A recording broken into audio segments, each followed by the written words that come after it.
Hello dear student, lesson 4 चल रहा था अपना और चौथे लेसन में जो टॉपिक चल रहा था उसका नाम था लिंगानुपात। लिंगानुपात की परिभाषा मैंने आपको लिखा दी थी कंप्लीट। इसके सूत्र के बारे में अपन ने चर्चा कर ली थी और विश्व में लिंगानुपात कितना पाया जाता है उसके बारे में भी मैंने आपको बता दिया था इसमें। इसके बाद विश्व को 4 लिंगानुपात वाले क्षेत्रों में विभाजित किया था अपन ने। वो चारों लिंगानुपात वाले क्षेत्र अपन ने कल पढ़ लिए थे। इसके बाद इसमें एक लास्ट छोटा सा टॉपिक और बच रहा था, लिंगानुपात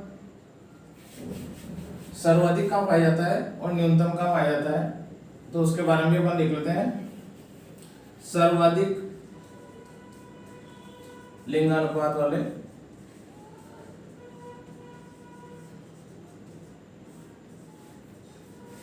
महाद्वीप।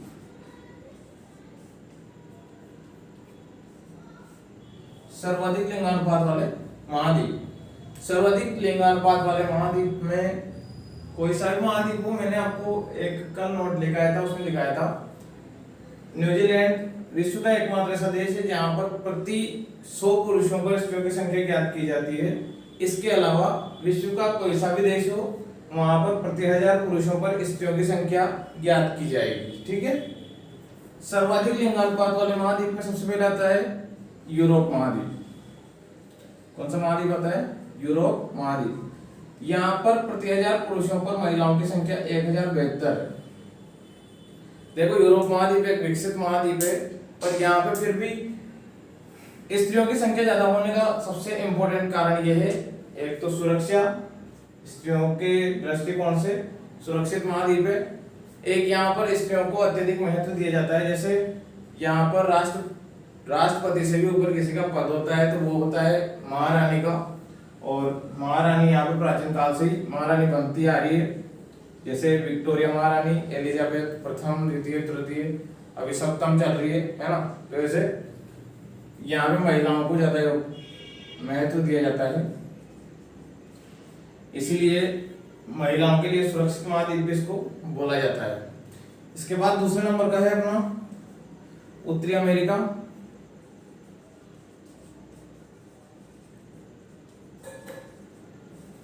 उत्तरी अमेरिका में 1027 लिंगानुपात पाया जाता है, प्रति 1000 पुरुषों पर 1027 महिलाएं। इसके बाद है दक्षिण अमेरिका तीसरे नंबर पे।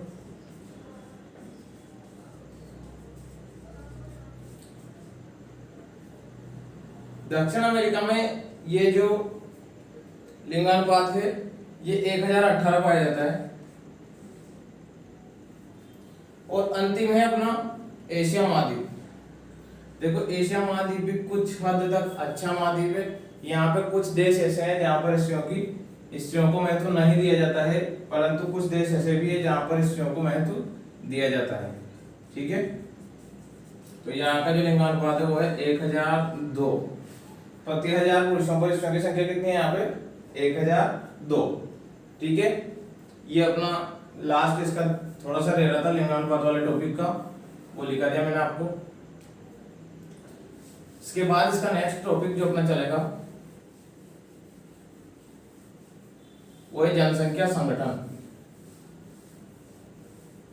जनसंख्या संरचना, विश्व की जनसंख्या संरचना के जो प्रकार थे उसी वही प्रकार अपन पढ़ रहे हैं, और उसमें अगला जो प्रकार है अपना वो है जनसंख्या संगठन। जनसंख्या संगठन और जनसंख्या संरचना में बहुत अंतर है। जनसंख्या संगठन की जो परिभाषा है वो है किसी भी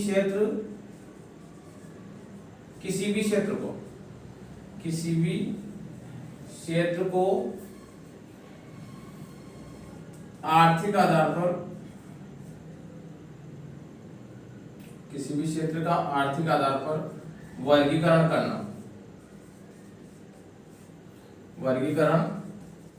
करना क्या कहलाता है? जनसंख्या संगठन कहलाता है।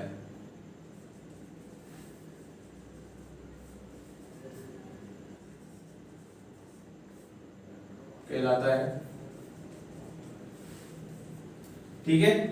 जनसंख्या संगठन किसे कहते हैं? किसी क्षेत्र का आर्थिक आधार पर वर्गीकरण करना क्या कहलाता है? अपना जनसंख्या संगठन कहलाता है। ये इसकी परिभाषा है।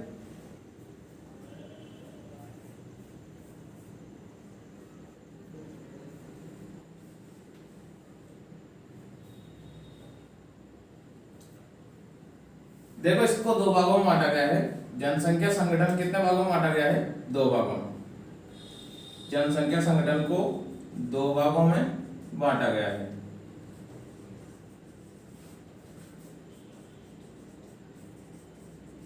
वो दो भाग कौन कौन से हैं? पहला भाग है नगरीय जनसंख्या संगठन।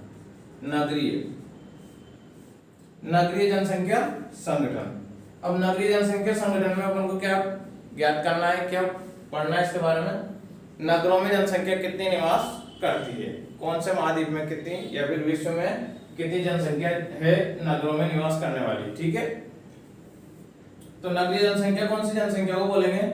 जो नगरीय क्षेत्रों में या महानगरीय क्षेत्रों में निवास करेगी। ठीक है, ऐसी जनसंख्या विश्व में कितने प्रतिशत तक पाई जाती है उसके बारे में लिखा रहा हूं। नगरीय जनसंख्या, इसमें लिख लेना नगरीय जनसंख्या विश्व में लगभग 38% पाई जाती है।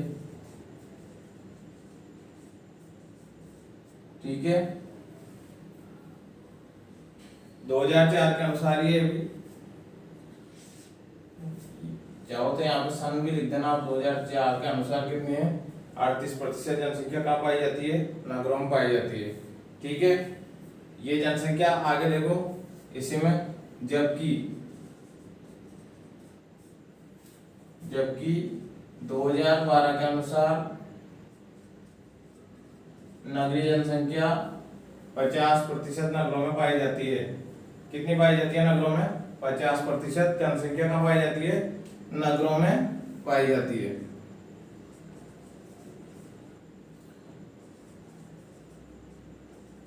और आगे भी देखो पूर्वानुमान लगाया गया है कि 2025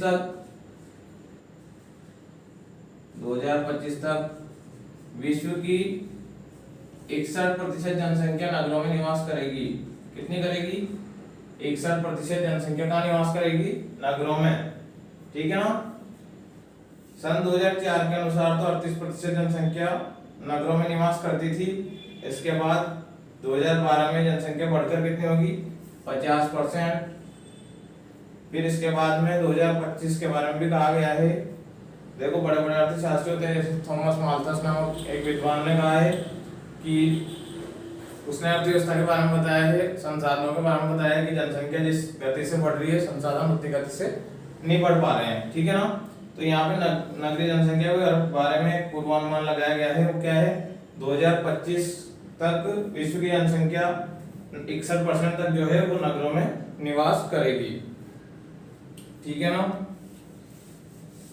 इसमें आगे एक नोट लगाइएगा आप। नोट में लिखूंगा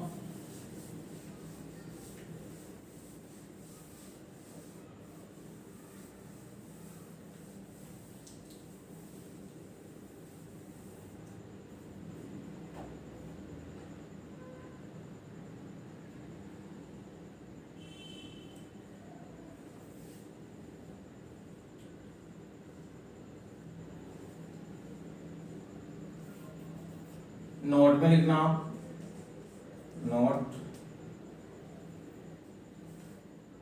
यूरोप महाद्वीप की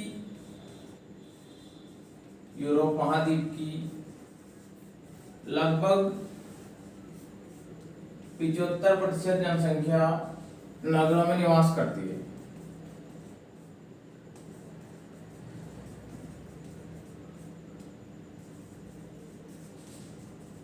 यूरोप महाद्वीप एक विकसित महाद्वीप है। 24 देशों में से 23 देश इसके विकसित है, इसीलिए यहाँ पे ज्यादा जनसंख्या कौन सी है? नगरीय जनसंख्या है। ठीक है ना। कितने परसेंट? 75% जनसंख्या नगरों में निवास करती है। आगे लिखना है इसमें, जबकि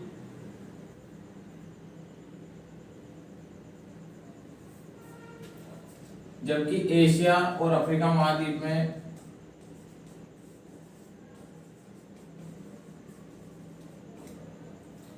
एशिया और अफ्रीका महाद्वीप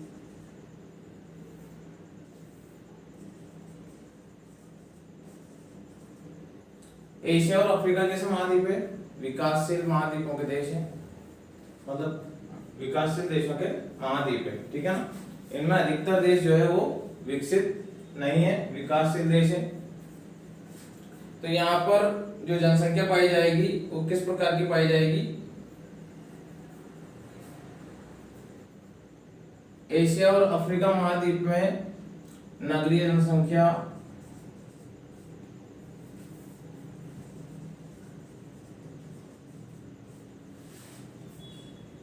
48% पाई जाती है। कितनी पाई जाती है? 48% पाई जाती है, ठीक है ना। दो लिखा दिया मैंने आपको इसमें। एक तो वो महाद्वीप जहां पर 23 देश विकसित हैं, तो वहां पर जनसंख्या कितनी पाई जाएगी? 75% नगरों में निवास करने वाली जनसंख्या पाई जाएगी। जबकि यूरोप महाद्वीप में क्या होता है? यूरोप महाद्वीप में 75% तक लोग क्या है? नगरों में निवास करते हैं। और पूरे विश्व की अगर बात करें तो पूरे विश्व की अभी जो 2012 का आंकड़ा चल रहा है अपने पास, 2012 में मैंने आपको लिखा दिया कितने परसेंट जनसंख्या है? 50% जनसंख्या नगरों में निवास करती है विश्व की, ये भी आप ध्यान रखना। और एक और बाई मिस्टेक वहां पे 38% लिखाया था मैंने, 2004 के अनुसार जो 38% लिखाया था वो 48% है, उसको आप सही कर लीजिएगा, ठीक है। कि जनसंख्या संगठन में नगरीय संगठन जो है वो इस प्रकार का है। और इसका जस्ट उल्टा भी अपन कर सकते हैं, ग्रामीण क्षेत्र में जनसंख्या कितनी पाई जाएगी वो इसकी जस्ट उल्टी है, ठीक है ना। ये नगरीय क्षेत्र की जनसंख्या होगी। अब ग्रामीण संगठन की भी बात कर लेते हैं अपन। ग्रामीण जनसंख्या संगठन जो है उसमें विश्व में कितना परसेंट ग्रामीण जनसंख्या पाई जाएगी? जैसे अभी मैंने लिखाया था, विश्व की लगभग 2004 के अनुसार 48% जनसंख्या नगरों में निवास करती है। तो यहाँ पे लिखना है आपको विश्व की लगभग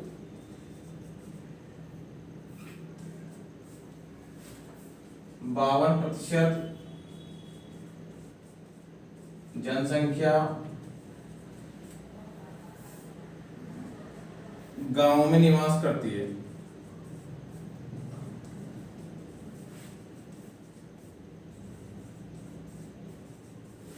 दो 2004 के अनुसार, ठीक है। जबकि भी लिख देना, वर्तमान में 50% जनसंख्या ग्रामीण क्षेत्रों में निवास करती है।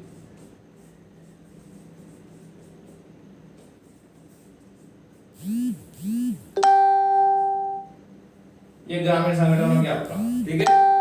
ग्रामीण संगठन में क्या रखना है आपको? वर्तमान में 50% जनसंख्या ग्रामीण क्षेत्रों में निवास करती है। 2012 के अनुसार लिखो तो लिख देना, कोई प्रॉब्लम नहीं है। पर 2004 के अनुसार 48% जनसंख्या नगरों में निवास करती थी ना, तो कितने और बचे 100 में से? 50%, 52% और बचे ना, वो गांव में निवास करती है, ठीक है। ये अपना ग्रामीण संगठन वाला टॉपिक जो है वो पूरा हो गया। इसमें अगला टॉपिक है अपना साक्षरता। साक्षरता किसे कहते हैं और साक्षरता किस देश की कितनी पाई जाती है? साक्षरता के आधार पर देशों का वर्गीकरण भी किया जाता है। जिस देश की साक्षरता जितनी अधिक होगी उस देश को उतना ही विकास या उतने आर्थिक स्तर उतने ऊंचा होगा उसका, ठीक है। अगला टॉपिक अपना साक्षरता, लिटरेसी बोल सकते हो आप इसको। साक्षरता परिभाषा बहुत सिंपल सी है, साक्षर लोगों का अनुपात ज्ञात करना।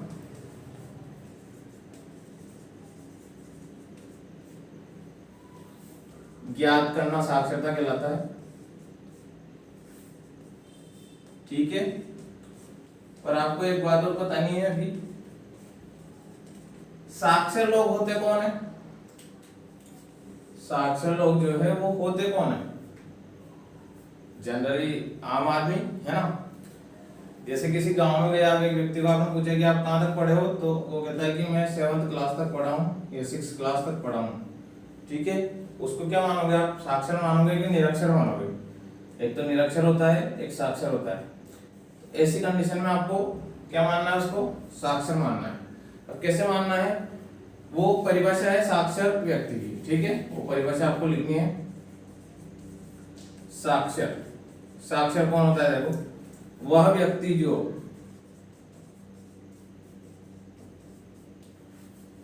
7 वर्ष की आयु पूर्ण कर चुका हो,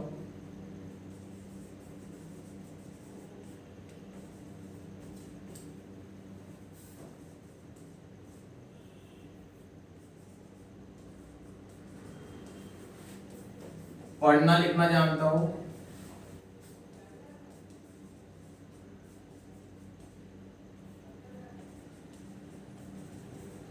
और उसे अंक गणितीय ज्ञान, कौन सा ज्ञान होना चाहिए? अंक गणितीय ज्ञान हो, साक्षर कहलाता है। क्या कहलाता है वो? साक्षर कहलाता है, ठीक है ना। ये इसकी परिभाषा है, इंपॉर्टेंट है, याद रखनी है आपको। साक्षर कहलाता है, ये साक्षर व्यक्ति की परिभाषा है। साक्षर लोगों का अनुपात ज्ञात करना क्या कहलाता है? साक्षरता कहलाता है। आपको पहले साक्षर व्यक्ति की परिभाषा याद करनी है। ये याद होने के बाद आप इसकी परिभाषा याद कर सकते हो। साक्षरता की कोई प्रॉब्लम नहीं है, आपको समझने के तौर पर ज्यादा अच्छा रहेगा। पहले साक्षर की आपको याद करनी है परिभाषा, उसके बाद साक्षरता की याद करनी है। और विश्व की साक्षरता कितनी है वो भी लिखा देता हूँ, नोट लगा के लिख देना। ऐसी चीजें नोट में लिखा करो आप। विश्व की साक्षरता 77% है वर्तमान में। कितनी है? 77% है। विश्व की साक्षरता 77% है।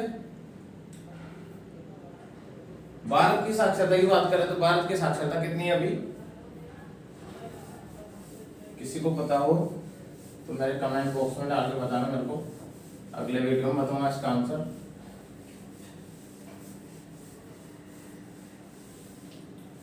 इसमें एक छोटा सा और थोड़ा सा और रह गया। विश्व में सर्वाधिक साक्षरता वाले देश, साक्षरता वाले देश।